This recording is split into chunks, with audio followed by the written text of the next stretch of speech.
to the point it reached where it was like, oh, you're a nurse there? Ooh. There's something special about your love. I think it's one of a kind. And we don't do enough of that. Merging us into the next topic. So let's get into nurse burnout. Well, nurse burnout is just how it sounds. I'm pretty sure other people it is different have. for everyone. Again, because of our nursing specialties and length of nursing careers. I'm gonna tell you my symptoms. Nursing burnout is not always going to manifest itself the same exact way, but but how it's did it just manifest it's for you? a I think the biggest part of your burnout was your GERD. The symptoms that they have that I found that when I researched it were physical, emotional, mental exhaustion and fatigue, compassion fatigue, sleep issues, insomnia or sleeping too much, self-doubt, loss of inspiration, appetite, and weight loss, or weight issues. You gain it or lose it. Cynicism about the job, feeling powerless, depression, and anxiety. Yeah, there were some that I could have been like, yeah, all of those things. but the other thing that they're not pointing out there is that unfortunately these things are like a positive feedback loop. So as you manifest one of these symptoms, what ends up happening, at least in my experience, is that that symptom, as it's being manifest, causes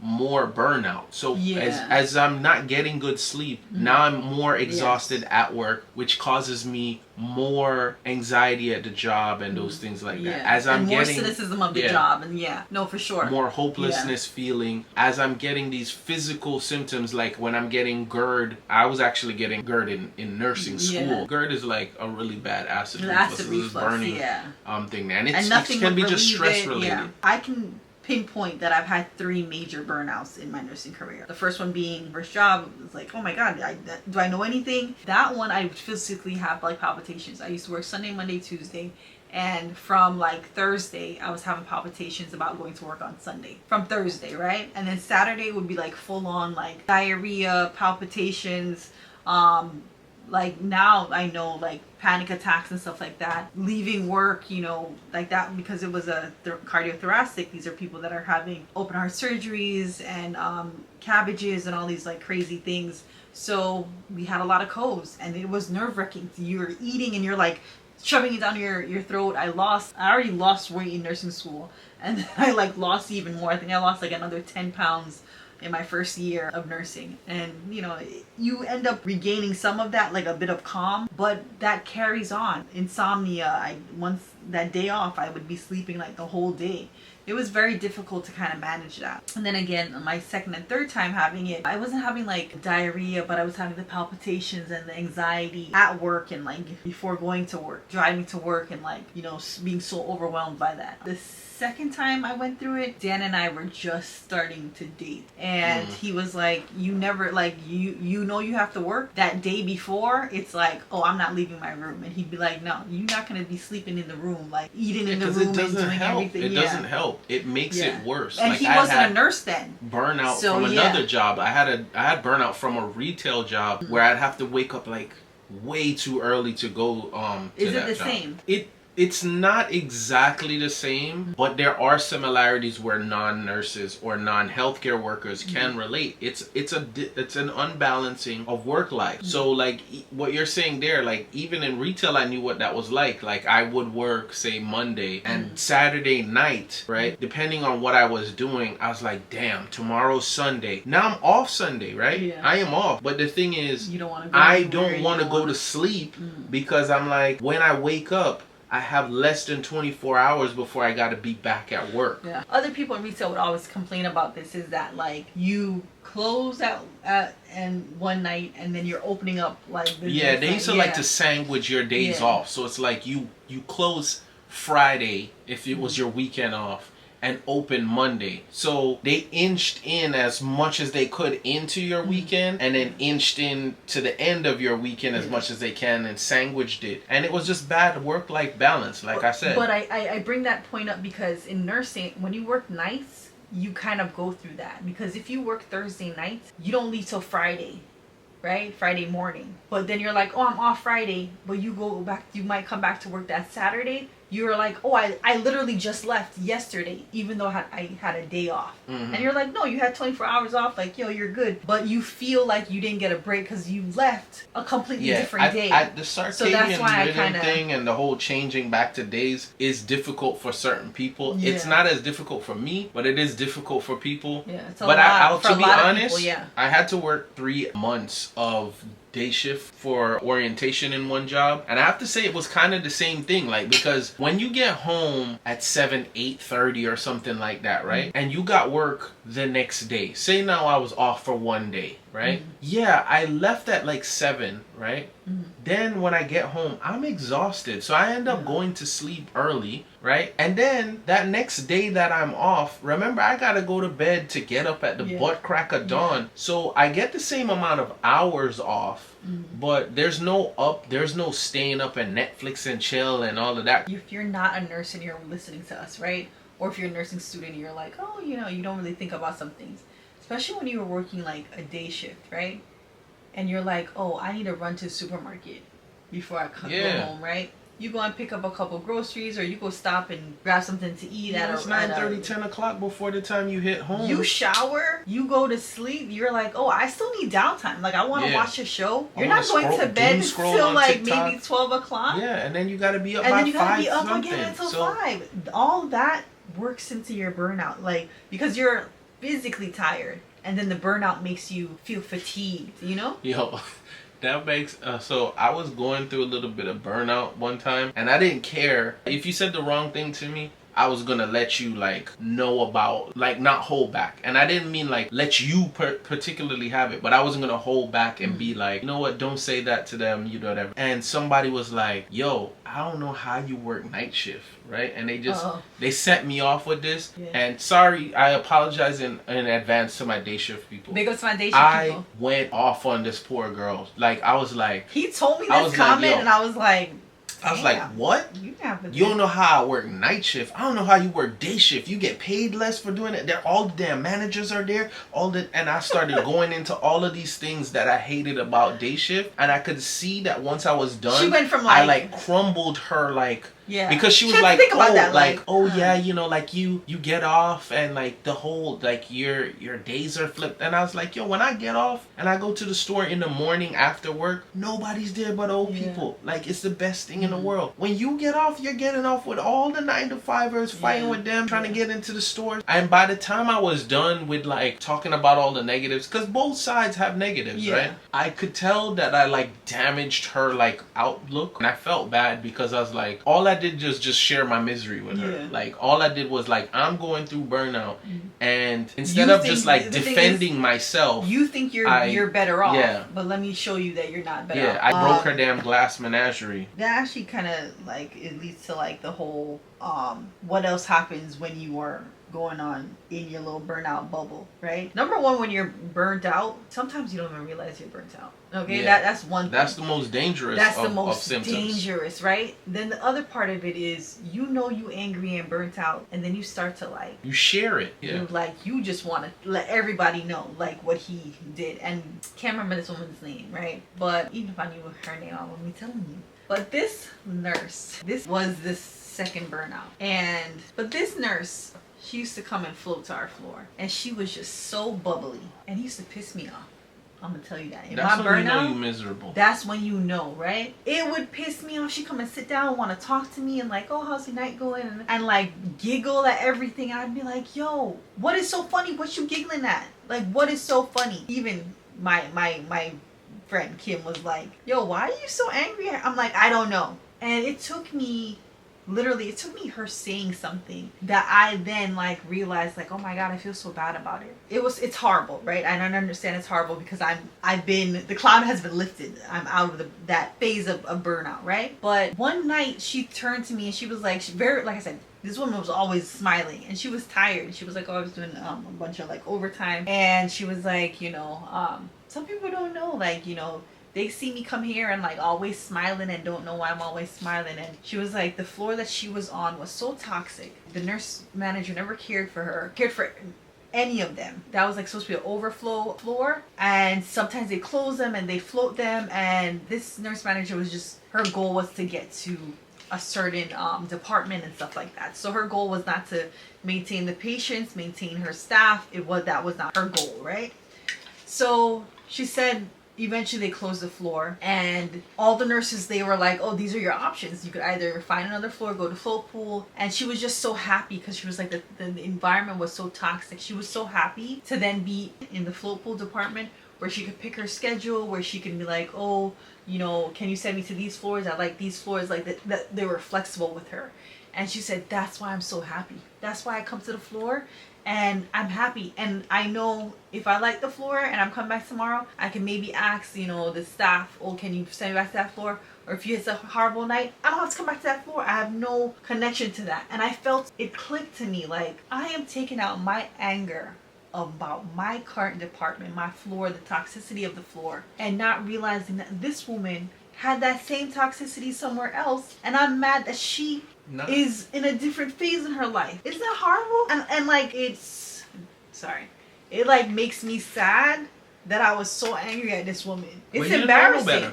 I know better, but in it I was like pissed about it. And that's what makes me like... But you don't know any better. You can't be mad at yourself. When you're doing it, you don't realize it. It's part of the burnout. You don't realize it, the fog that it puts you in. You don't realize that you're so being tunneled miserable. in your anger, exactly. Say it again. The fog. You're stuck in that fog of your own misery that you don't realize that you're sharing this rain cloud with other people. Unfortunately, to blame, somebody that hasn't gone through it will just be like, yo, why is that bee so like miserable?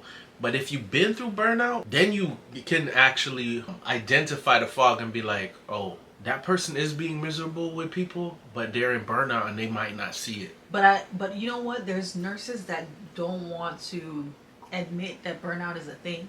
Because nurses be acting too tough. Yeah. This whole nonsense about like, there's no crying in nursing, and I don't know what that foolishness is, man.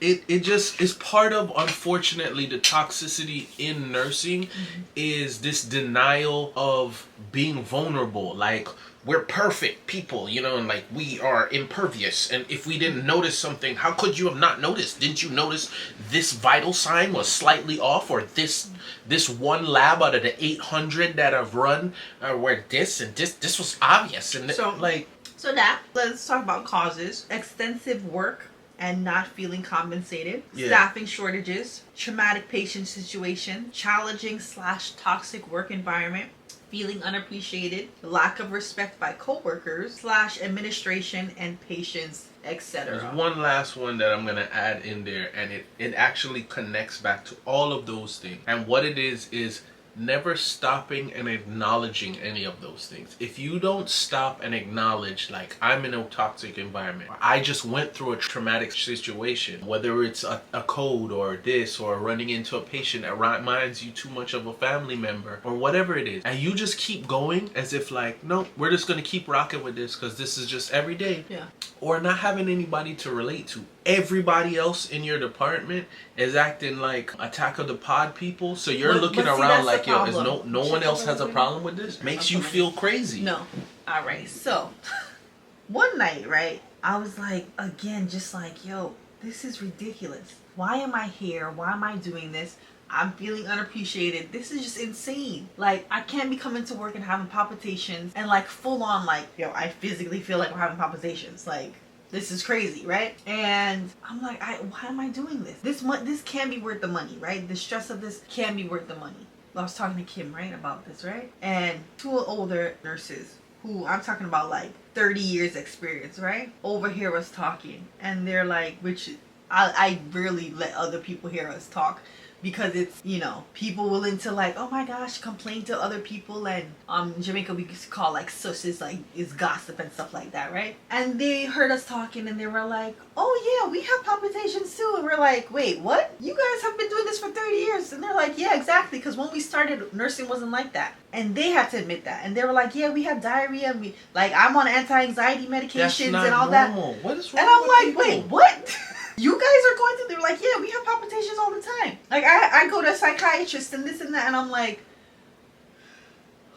why don't you talk to the younger generation of nurses and let us know that we're not the only ones, that it's not just us, like, because they're too busy acting tough, like I said. Yeah. They And will pretending just like pretending burnout is like not a it's thing. not a thing. Yeah. And the only people yeah. that acknowledge burnout are weak people. You're just not tough enough. Yeah. Or like they used to say this in EMT and fire, T-safe. This issue's not for everyone. And they act like, oh, well, the second you run into something that you don't like or that's toxic, instead of complaining about it, if you can endure it, then this is not for you. You're not strong enough. You're not strong like enough. Yeah. Well, I'm not strong enough then. I'm sorry to tell you, because I'm not going to allow anything to do this. Listen, it's something that I learned from one of my favorite genres, if not my favorite genre of movie, right? Because it's a metaphor for life. You watch these people in horror movies do these things, like they buy a haunted house, and the first sign that they run into imminently something is wrong in this house. Yeah. The walls are bleeding. Something's crazy is happening, right? Like, there's always that one character that's like, no, well, there's a rational explanation. And you're like, what the hell are you talking about? We just saw the wall open up and the devil came out of the wall. And you're talking about there's a maybe the light was that. And there's always somebody at work doing that. Yeah. You'll complain and you'll be like, yo, this is not a real thing. This person's putting in this order and this and that. Whatever. I've had people tell me, you're lucky you have a job. Okay, I'm lucky I have a job. And that's what the metaphor in the horror movie is about. Like, they're trying to show you how absurd that person is. Because they're saying, well, I've worked so hard to get here, to get my license, to get to this job, right? And I'm going to have to go through interviews and be new and go through orientation somewhere else if I leave here. Which we both have done that, right? That whole, like, and I'm not going to say it's easy to leave. It's not easy to leave. Yeah. You know, we all tend to want to know our job. We hate being new, right? But it's not worth palpitations and diarrhea, okay? Being a new person sucks, but it doesn't suck as bad as palpitations and diarrhea and anxiety and hating your job. And remember, this was happening before work, right? This is happening when you're at home, when you're in your, like, safe space. Something that I used to tell once Dad it starts intruding in your safe space, cut it off.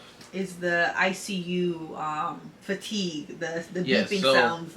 Lisa found a different name from me. I just found like it's like hospital beep syndrome they call it. But Lisa found alarm fatigue or hospital beep syndrome. You found hospital. So I used to come home. I used to come home and literally I'd have my eyes closed and I'm hearing beep beep beep beep beep beep, beep like all of it. I wake up, I'm looking around, I'm like, is there a pump beeping? I know I'm not insane.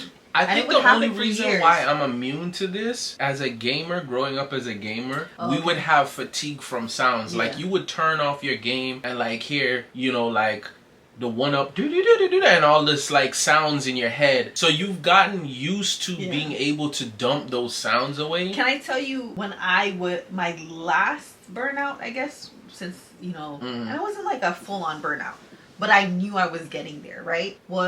That's the other thing. There's major burnout and there's mini burnouts. Those little burnouts of like, y'all just work 6 days straight or something. That'll cause a burnout. You need a break. And you need the reset. Yeah, and you need a reset. But the last one that I had was since we moved up here and I started working before Dan when we first got up here. And I was like, let me start working first because then I can get my schedule kind of like go through the orientation first and then you can do your orientation, right? So when I started and I was like, oh, I don't think I'm ready for this, right? No, I'm like, I need to take a break, right? I need to take a break again.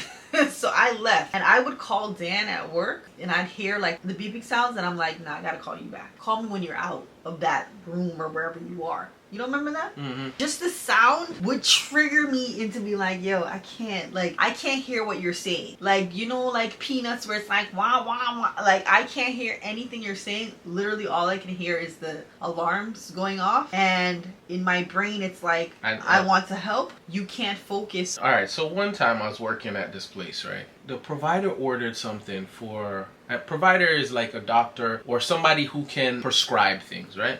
So the provider ordered something and like, but what I found particularly annoying in my burnout from this place was that like they would just not have things and then like it was just kind of like everybody would treat it like, oh yeah, well we just don't have that, we got to figure it out, right? And in nursing you're not always gonna have everything, right? But like especially if you work simple pandemic things. simple there were a lot of things we didn't have. And like they would take advantage of this. I felt like instead of trying to do their best to be in stock, that like you would just figure it out. That they would just be like, oh, well, we just hire a bunch of MacGyvers to figure out how to do this thing without stuff. I told you, like, I had gotten to a point where like I wasn't holding back. So it's like my my nurse manager was there and standing up there and like we're like, oh yeah, we don't have this supply or whatever. And I was like, I turned towards one of the other nurses and the nurse manager and I think the doctor. All those people are standing there. And I was like, yo, is this a real place? It's like, do we really just don't have, like, where do we work? It's like a basic supply. Yeah, like, where do we work? We don't have this. And it was weird because I still to this day don't know how I feel about this. I realized that the reason that I expressed myself was part of like trying to let go of like a little bit of steam from my burnout. But what aggravated me was how aggravated my nurse manager was with the comment. Okay, yeah, because that's also can fuel the burnout. Is their reaction like, to you? Instead of them being, how did they react? Say how they reacted. They responded so disappointed that I said that. And I was like, hold on, so let me get this straight. You're not disappointed with the fact that we don't have this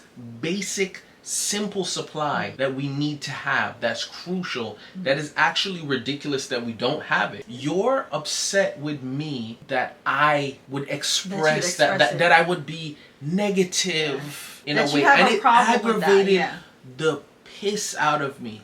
Like, I was so annoyed. I was like, yo, you are so indoctrinated and have your head so far up your own butt that you're annoyed by my negativity rather than the fact that we don't have this. Like, be a real person. Like, let's clock out and look me in the eye. Blink twice if you need some help, because you just seem like you're unrealistic. And when you're around those like pod people that are acting like, no, you just need to change your mindset. No, there's nothing wrong here. Everywhere is like this. You just gotta toughen your skin. And you're looking at them and you're like, yo, you are creeping me out, bro. That restricts you and makes you feel like so alone and like, instead of just being like, all the nurse manager had to do was lean in and be like, yeah, I know. Man. Like, and the thing is, you're not the nurse manager is not the one that's physically ordering things like so I don't know why they took it that personal. Like, you don't have to take it that way. Like, just be like, understand, team. Like, we are all a team, right? So, like, we're gonna kind of just get into the whole, like, how do we prevent that, right? You can't really prevent it from ever happening, because I feel like in your nursing career, it's bound to happen. If it doesn't, you're blessed, and be blessed, continue to be blessed, but don't belittle the people that are going through it. One of the things that I can say is the biggest part of processing your burnout is acknowledging that you are burnt out. And if you're not aware of, like, you know, the symptoms and stuff like that, rewind what we just said and like, oh, is that me? Like, damn, yeah. Oh, that's what I was going on 5 months ago, 6 months ago. So acknowledging that, like, it is a thing and that we need to actively work on it. So I'm going to hit through some things that I researched that are ways to prevent it or work through it when you are going through it. Is acknowledging the burnout, self-care, and that can be a spa day, bubble baths, time in nature, sleeping, journaling, reading, a glass of wine. Make the most of your time off. Speak to someone, if it's your coworkers, your family, or a medical professional. Sleep, exercise, and have fun. There's just one thing that I wanted to jump into real quick is speak to your family. Dan and I had something the other day, recently, literally like a couple days ago, where he was talking about something that it sounded like burnout. It literally sounded like, oh my gosh, you're burnt out. And I've been doing more hours at work, which, you know, I like to be primarily a stay-at-home mom. But those more hours starts to stress my body, and I am like skirting the edge of like, this could be burnout. Oh yeah. Right? And he was complaining about something, and I literally was like, I cannot hear this right now. I'm sorry, babe. I cannot. I need to talk to you later. And I had to hang up the phone. And after like literally a couple minutes, I was like, I knew hanging up the phone and like cutting him off was hurtful, but it really was like I needed to protect my peace at the moment, right? So I was like, I feel horrible because, again, going back to something we said earlier, is when you work for the same hospital system, you can like, okay, but when you work in the same hospital, he was complaining about something that I was like, I gotta go to work tomorrow night. So when you talking about things, it was busy or whatnot, I know that affects me my next shift. And I was like, I already don't want to go to work tomorrow. So hearing that, it was like triggering me like, oh no, this is good. No, tomorrow's gonna be just shitty. But Like, I think that's can't. the difficulty of both of you having the same profession. That's what I'm saying. Because so like it said while family. while you can relate to each other if you have the same profession, and like I can understand at a level that I wouldn't understand if I was a teacher or something else, right? The problem becomes like you're saying, you go through this guilt where it's like, yo, like I'm not at work, right? But if I'm listening to you vent about work, whether you're not at work or not, that's even more hours that I have being subjected Thinking to about work. So when you're talking about those days off, when you're talking about those days off, I'm still clocked in because I'm connected to him. Yeah. And I need him to vent, because if he's not venting, then he's bottling up, and that's I'm building either the burnout. bottling up, or I'm finding somebody else to express myself to that can cause, you know, fissures in your relationship. Exactly. You know, whatever. I will say that the hospital nurses that we're working for right now, as with a lot of hospitals nowadays, they're providing, our hospital, we have like 5 sessions a year that we can speak to psychiatrists or psychologists, and then if you need more, then the insurance will kind of cover that, whatever they cover. So people are making an effort, you know, hospitals are making an effort to kind of help us, because we are disappearing from the bedside. Yo, it's getting rough out here, and I'll tell you why it's getting so rough out here too. I'll tell you how I know it's getting rough out here is when I tell people that I'm a nurse, they now treat me like when they hear that like I was in the military. I hear people give me like, thank you for your service. The same way they tell service people that. And like we tell our people that because they are in like combat situations and like willing to put their life on the line in defense of the greater good of people. So like I agree with it, but like it shows you the bracket in which people are putting us in now. You know, they're like, oh, you're a nurse, oh, you work in the this, that, or the ER, you're a nurse, thank you for your service. And while I acknowledge and I appreciate the acknowledgement, there's also that weird like, damn, it's so bad now that other people are starting to acknowledge, like, because in a way, they say it in 2 ways. They say it like gracefully, like, thank you for your service. And then there's also like a backhanded way of saying thank you for your service, as in like, you better than me. You better than me, because so I don't know how you do it. Again, one of the hospitals that we worked at, it was like, I remember growing up, because my father worked there, it was like to say that you were from this hospital, it was like, oh, you're a nurse there? It's like, ooh, to the point it reached where it was like, oh, you're a nurse there? Ooh, you know, like, oh gosh, like that place is awful, like, you know. And it affects you, because then you feel like, oh, I was so proud to be a nurse from this hospital. Which is crazy, because sometimes that comes from a nurse where you're like, where are you a nurse? And they name it and you're like, wait, you feel sorry for me? Yeah. Buddy. But that is, you know what? Let's get into, I have another topic. You know what? Let's get into, I have another topic. You will always be my inspiration.